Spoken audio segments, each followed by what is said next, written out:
This is a very special episode. I have a countdown of the top 5 basses I would love to own. They're breathtaking. The Ibanez R506. That curved body just makes it look so delicate and beautiful. It's just beautiful to look at. It's just an awesome looking bass. A 6-string with a jazz bass look. Now there aren't many of these around, and I don't know why. The jazz bass configuration has always been very popular. I've never been too much of a fan of the golden parts. Maybe a little chrome. Oh yeah, that looks good. How about a green one? Oh yeah, that's it.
An Alain Caron signature F bass.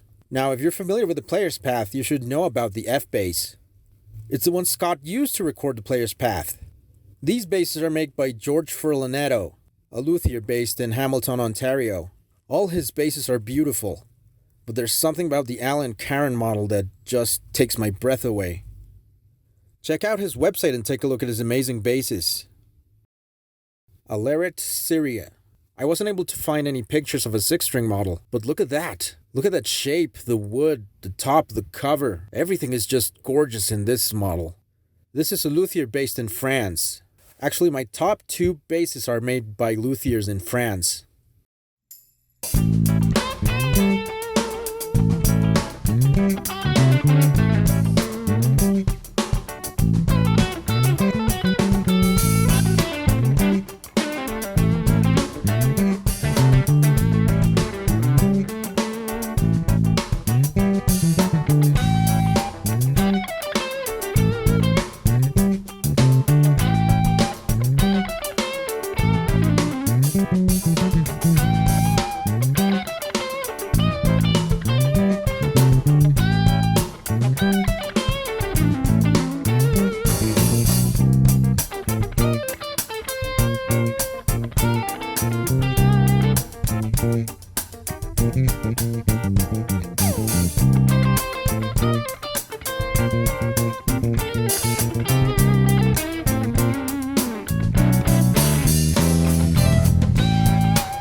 And right now, my top one bass I want to own is a Luthman Mystic.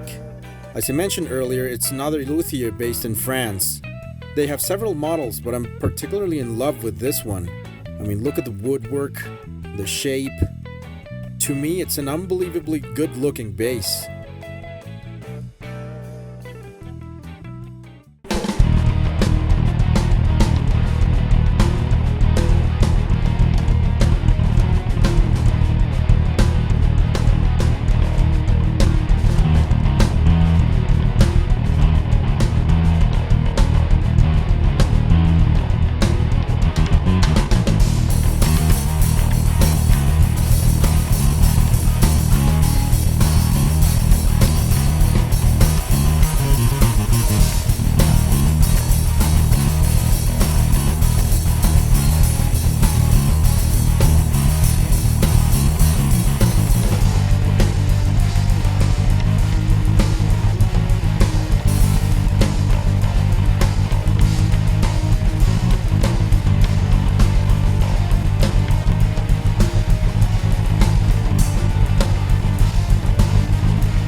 It's been a hectic week, so this time I'm gonna have to say goodbye here at the park with my dog and my daughter. There they are. My favorite song to play was Squirrels as Leaders. Initially it wasn't one of my favorite ones, but that bass line I came up with was super fun to play, which goes to show that sometimes less is more, because all I did there was just emphasize the roots, playing 16th notes, but that gave it a much faster feel. And after I recorded it, I detuned it one semitone just to make it sound darker. That was super fun as well.